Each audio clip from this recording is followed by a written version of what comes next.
Welcome back to our channel salt and pepper. അപ്പോൾ എല്ലാവർക്കും സുഖം തന്നെയല്ലേ? ഒരു റെഡി ടു ഫിക്സ് എംബ്രോയിഡറി ആയിരിക്കും ഞാനിന്ന് നിങ്ങൾക്ക് കാണിച്ചു തരാൻ പോകുന്നത്. അതെങ്ങനെ ചെയ്തെടുക്കണമെന്നുള്ളത്.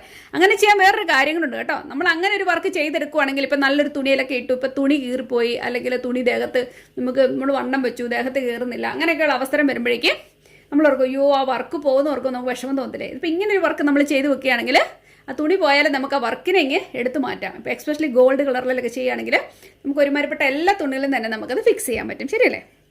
അപ്പം നമുക്ക് അങ്ങനെ ഒരു വർക്ക് ഒന്ന് ചെയ്ത് നോക്കാം. അത് നമുക്ക് വീണ്ടും വേറെ തുണികൾ വെച്ച് നോക്കുകയും ചെയ്യാം. നമുക്ക് ആവശ്യത്തിന് അത് പിന്നീടാണെങ്കിലും ഉപകരിക്കും. അതുകൊണ്ടാണ് ഇങ്ങനെ ഒരു തോട്ട് എൻ്റെ മനസ്സിലേക്ക് വന്നേ. അതുകൊണ്ട് തന്നെ ഇതെങ്ങനെയാണ് ചെയ്യുന്നത് നമുക്കൊന്ന് കണ്ടു നോക്കാം. ഇത് ആദ്യമേ തന്നെ നമുക്കിതിനെ ഒന്ന് ഫിക്സ് ചെയ്ത് കൊടുക്കാം. എന്താ ഞാനിതിങ്ങനെ ഉണ്ടാക്കുന്ന കണ്ടപ്പോൾ കഴിഞ്ഞ ദിവസം ആരോ പറഞ്ഞത് ദോശ ഉണ്ടാക്കുന്ന പോലെ ഉണ്ടല്ലോ എന്ന്.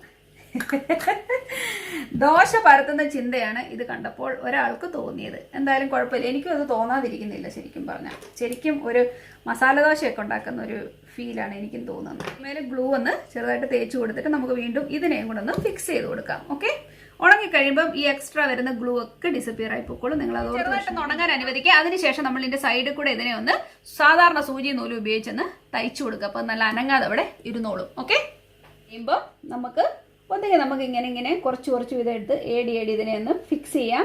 ഇച്ചിരി കണ്ടാലും കുഴപ്പമില്ല, കാരണം ഇതിൻ്റെ മുകളിൽ കൂടി ഇനി വേറെ അടുത്ത വർക്ക് വരാൻ പോകുന്നുണ്ട്. Don't worry. ഓക്കെ, ഉണ്ടോ? നമ്മളിങ്ങനെ വെച്ച് ഇത് മുഴുവൻ ഇനിയിപ്പോൾ ഒന്ന് തയ്ച്ചെടുക്കാം.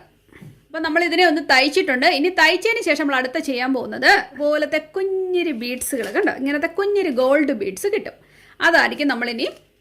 ഇതുകൊണ്ടായിരിക്കും നമ്മളിനി അടുത്ത സെക്ഷൻ ചെയ്യാൻ പോകുന്നത്. ഓക്കെ, നമ്മൾ സൂചി അടുത്തൂടെ കോർത്തെടുക്കും. കണ്ടോ, സൂചി ഇങ്ങനെ ഒന്ന് സൈഡിൽ കൂടെ കോർത്തെടുത്തതിന് ശേഷം മാല പോലെ ഒന്ന് കോർത്തെടുക്കാം. ഓക്കെ, ഇതിന് ചുറ്റും വെക്കാനുള്ളത് മാത്രം. ഇടയ്ക്ക് വെച്ച് നോക്കണം ഇത് എത്താറായോ എന്ന്. വെറുതെ നമ്മൾ കോർത്ത് നമ്മുടെ സമയം കളയരുതല്ലോ, അതുകൊണ്ട് പറഞ്ഞ കേട്ടോ. നോക്കിക്കേ, നമ്മുടെ മുത്തുകൾ മുഴുവൻ നമ്മൾ കോർത്തിട്ടുണ്ട്. ഇനി നമുക്കൊന്ന് വെച്ച് നോക്കാം ഇത് കറക്റ്റ് ആണോന്നോ, ഈ ഫ്രെയിമിന് ചുറ്റും ഇത് എത്തുന്നുണ്ടോ നമുക്കൊന്ന് വെച്ച് നോക്കാം. ഇതാ കണ്ടോ, നമ്മുടെ ഫ്രെയിമിന് ചുറ്റും ഇപ്പം ഇത് എത്തിയിട്ടുണ്ട്. നിങ്ങൾ കണ്ടോ? എന്നിട്ട് നമ്മൾ ഈ തൊട്ടിപ്പുറത്ത് കാണുന്ന മുത്തില്ല, നമ്മൾ ആദ്യം തുടങ്ങിയ മുത്തിനകത്തോട്ട് ഈ സൂചി ഒന്ന് കയറ്റി ഇറക്കാം. അപ്പം നമുക്ക് അവിടെ ഒരു ലോക്ക് വീഴാം. കറക്റ്റായിട്ട് വന്ന് ഫിക്സ് ആയിട്ടുണ്ട്. നമുക്ക് നന്നായിട്ടൊന്ന് മുറുക്കി കൊടുക്കുമ്പോഴേക്ക് ഇത് നല്ല ഫിറ്റായിട്ട് കണ്ടോ, ജസ്റ്റ് ഫിറ്റായിട്ട് വന്ന് നിൽക്കുക. നിങ്ങൾ കണ്ടോ? ഇനി എന്നാ എടുക്കണമെന്ന് അറിയാമോ? നിങ്ങൾ ഓരോ മുത്തുകളുടെ ഇടയിൽ അല്ലെ കുറച്ച് 1-2 മുത്തുകൾ ഇടവിട്ട് ഈ സൂചി ഇങ്ങനെ ഇറക്കി ഏടി എടുത്ത് തയ്ക്കുക. അപ്പം നമ്മുടെ നൂലിട്ട് കാണത്തുമില്ല, ഈ മുത്തുകളുടെ ഇടയിലേക്ക് പൊക്കോളും കേട്ടോ. കാരണം നൂല് വളരെ തിന്നല്ല. അപ്പോൾ ഇത് വീണ്ടും അത് ഫിക്സ് ആയിട്ട് തന്നെ ഇരുന്നോളും. നിങ്ങളിനി അകന്നു പോകുന്നൊന്നും വിചാരിക്കേണ്ട, അങ്ങനെ തന്നെ ഇരുന്നോളും. നല്ല പെർഫെക്റ്റ് ആയിട്ടിരിക്കും. അപ്പം ഞാൻ അതാണിപ്പോൾ ചെയ്യാൻ പോകുന്നത്.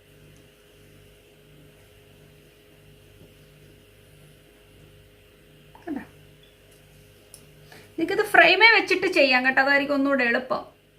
നോക്കിക്കേ, നമ്മളിപ്പോൾ എൻ്റെ സൈഡെല്ലാം തയ്ച്ചു കൊടുത്ത് ഇപ്പം നല്ല സുന്ദരമായിട്ട് അവൻ അവിടെ ഇരിപ്പുണ്ട് കേട്ടോ. ഇനി നമ്മൾ എന്താ ചെയ്തതെന്നറിയാമോ? ഇതിൻ്റെ ചുറ്റും വീണ്ടും നമ്മുടെ ഫാബ്രിക് ഗ്ലൂ കേട്ടോ, കണ്ടോ ഫാബ്രിക് ഗ്ലൂ. നിങ്ങൾക്ക് ഏത് തരത്തിലുള്ള ഫാബ്രിക് ഗ്ലൂ ഉപയോഗിക്കാം. ഇതിൻ്റെ ചുറ്റും നമുക്കൊന്ന് വെച്ച് കൊടുക്കാം. ഇതാ ഇച്ചിരി തിക്കായിട്ടിരുന്നാലും കുഴപ്പമില്ല കേട്ടോ. ഫാബ്രിക് ഗ്ലൂ ഇതിൻ്റെ ചുറ്റും ഞാൻ വെച്ച് കൊടുത്തേക്കുവാണ്. ഇനി ഞാൻ ചെയ്യാമോ, നിങ്ങൾക്ക് ഇങ്ങനെ റൈൻ സ്റ്റോണിൻ്റെ മാല കിട്ടുന്നത് നിങ്ങൾക്ക് അറിയാലോ. ഈ റൈൻ സ്റ്റോണിൻ്റെ മാല നമുക്ക് ഒരറ്റത്തുനിന്ന് പിടിപ്പിച്ച് കൊടുക്കാം കേട്ടോ. ഇതാ ഇതിൻ്റെ മുകളിലേക്ക് നമ്മൾ പതുക്കെ ഇങ്ങനെ വെച്ച് കൊടുക്കുക. അതവിടെ അനങ്ങാതെ ഇരുന്നുള്ളൂ, ആർക്കും ഒരു ഉപദ്രവമില്ലാതെ കേട്ടോ. ഇതിന് കല്ല് നല്ല പ്രോപ്പറായിട്ടാണോ വെച്ചേക്കുന്നത് മാത്രം ഒന്ന് നോക്കി കൊടുക്കുക, അല്ലെങ്കിൽ ഒരു രസം വരത്തില്ലല്ലോ. കല്ലുകളല്ലേ കാണേണ്ടത്. ഞാനൊരു ഗ്രീൻ കളറാണ് കേട്ടോ, ഇത് ഗ്രീൻ. അതുകൊണ്ടായിരിക്കും നിങ്ങൾക്ക് നല്ല വിസിബിൾ അല്ലാത്ത. പോരാത്തനുണ്ടല്ലോ, ഇവിടെ ഭയങ്കര ഇരുട്ടാണ്. ഇപ്പോൾ സമയം ഇവിടെ ഒരു 6 മണി ആയിട്ടേ ഉള്ളൂ. പക്ഷെ പുറത്തോട്ട് നോക്കിക്കഴിഞ്ഞാൽ ഒരു 12 മണി ആയ പോലെ ഉണ്ട്. പാതിരാത്രി പോലത്തെ ഇരുട്ടാണ് ഞങ്ങൾക്കിവിടെ. ഞങ്ങൾക്ക് നേരത്തെ ഇരുട്ട്. ഞങ്ങൾക്ക് ഒരു 3 മണിയാകുമ്പോഴേ നമ്മുടെ വെട്ടമെല്ലാം പോവും. ഇപ്പോഴത്തെ വെതർ അതാണ്. അതുകൊണ്ടാണ് ഞാൻ ഈ ലൈറ്റും വെട്ടത്ത് വെച്ച് ചെയ്യുന്നതുകൊണ്ട് എനിക്ക് അത്ര ഒരു സാറ്റിസ്ഫൈഡ് അല്ല ഞാൻ ശരിക്കും പറഞ്ഞു.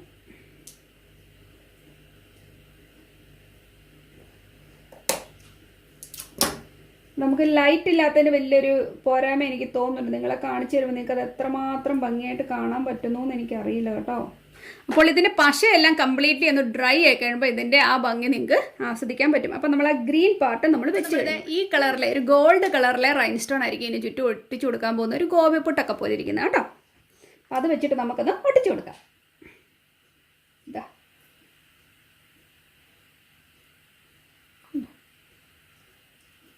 കാണാൻ നല്ല ഭംഗി തോന്നില്ല ഇപ്പം തന്നെ, നോക്കണേ.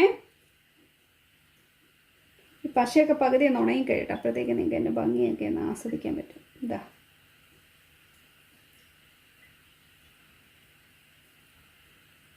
കണ്ടോ, ഇതിനെ നല്ല ഭംഗിയായിട്ട് നമ്മൾ അടുപ്പിച്ചടുപ്പിച്ചടുപ്പിച്ച് ഇങ്ങനെ ഒട്ടിച്ചു കൊടുക്കുക കേട്ടോ. കാണാമോ നിങ്ങൾക്ക്? ഇങ്ങനെ ചെയ്ത് കൊടുക്കുമ്പോൾ ഇതിനെ കാണാൻ നല്ല ഭംഗിയായിരിക്കും. ഇത്രയുള്ള പരിപാടി. ഇത് മുഴുവൻ ഞാനന്ന് ഒട്ടിച്ച് തീർത്തതിന് ശേഷം നിങ്ങളുടെ അടുത്തേക്ക് വരാം. എന്ത് പറയുന്നത്? ഭംഗിയെ നോക്കിയേ, ഇതിപ്പോൾ ഉണങ്ങി വരാൻ തുടങ്ങി. മുറിക്കാൻ നല്ല ചൂടായതുകൊണ്ട് പെട്ടെന്നാണ് ഉണങ്ങി വരുന്നത്. ഇതാ കുറച്ച് ഭാഗങ്ങളേ ഉള്ളൂ നമുക്ക് ചെയ്യാൻ. അതുകൂടെ ചെയ്ത് കഴിയുമ്പോൾ നമ്മുടെ വർക്ക് ഇവിടെ ഫിനിഷ് ആവും. കണ്ടോ, ഉണങ്ങി വന്നു കഴിഞ്ഞപ്പോഴേക്കും എല്ലാം ഡിസപ്പിയർ ആവുന്നുണ്ടോ, നല്ല ഭംഗിയായിട്ട് വരുന്നുണ്ട്. ഇതിൻ്റെ ഇടയ്ക്ക് ഞാൻ ശരിക്കും പറയണേ, ഇത് ഉണ്ടാക്കിയതിൻ്റെ ഇടയ്ക്ക് ഇട്ടിട്ട് ഞാൻ വേറെ പണിക്ക് പോയി. തിരിച്ചു വന്നപ്പോഴേക്കും സംഭവമൊക്കെ നല്ല സുന്ദരമായിട്ട് ഉണങ്ങി. അപ്പോൾ നമ്മുടെ വർക്ക് തീരാറായിരിക്കുന്നു. കുറച്ച് പേരുടെ ഉള്ളവരെയും കൂടെ ഞാൻ ഒന്ന് ഫിക്സ്. നല്ല രസമല്ലേ കാണാൻ? ഇതാ കാണാമോ? ഭയങ്കര പ്രിട്ടി ആയിട്ടല്ലേ ഇവരെ കാണാൻ. എന്നാ ഈസിയായിരുന്നു നോക്കിക്കേ. നിങ്ങൾക്കിനി ഇത് ഉണങ്ങിക്കഴിയുമ്പോഴേക്ക് ഇനി ഈ വർക്ക് ഒന്ന് ഉണങ്ങിക്കഴിയുമ്പോൾ നിങ്ങൾ നടക്കുന്ന പറയുമ്പോൾ ഇതിനെ അങ്ങ് കട്ട് ചെയ്തെടുക്കണം. കട്ട് ചെയ്തെടുത്തിട്ട് നിങ്ങളുടെ ചുരിദാറുകളിലോ നിങ്ങളുടെ കുർത്തി നിങ്ങളുടെ ടോപ്പുകളിലോ അല്ലെ സാരി ബ്ലൗസിൻ്റെ കൈകയിലോ സാരി ബ്ലൗസിൻ്റെ പുറത്തോ എവിടെയാണെന്ന് വെച്ചാൽ നിങ്ങൾക്ക് ഇത് തയ്ച്ച് പിടിപ്പിക്കാം. ജസ്റ്റ് നമ്മൾ സിസർ എടുത്തിട്ട്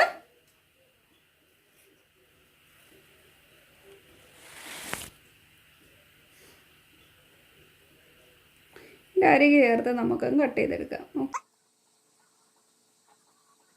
നോക്കി, ഇത് നമ്മൾ വെട്ടിയെടുത്തിട്ട് നമ്മുടെ സാരി ബ്ലൗസിലോ സാരി ബ്ലൗസിൻ്റെ കയ്യേലോ അല്ലെ ചുരിദാറിൻ്റെയോ ടോപ്പയിലൊക്കെ പിടിപ്പിക്കുമ്പോൾ നല്ല ഭംഗിയായിരിക്കും ഇത് കേട്ടോ. എന്നിട്ട് അതിന് ചുറ്റും വേറെ വർക്കുകളൂടൊക്കെ വന്നു കഴിയുമ്പം കിടുമായിരിക്കും. ഇത് പിന്നീട് നമുക്ക് ഉപയോഗിക്കണേലും ഇതൊന്ന് പറിച്ചെടുത്ത് മാറ്റി വെച്ച് നമുക്ക് വേറെ തുണിയിലാണെങ്കിലും ഉപയോഗിക്കാം. നമുക്ക് വീണ്ടും ഉടനെ തന്നെ നല്ല ഒരു സബ്ജക്റ്റുമായിട്ട് കാണാം. അതുവരേക്കും താങ്ക് യു, ബൈ.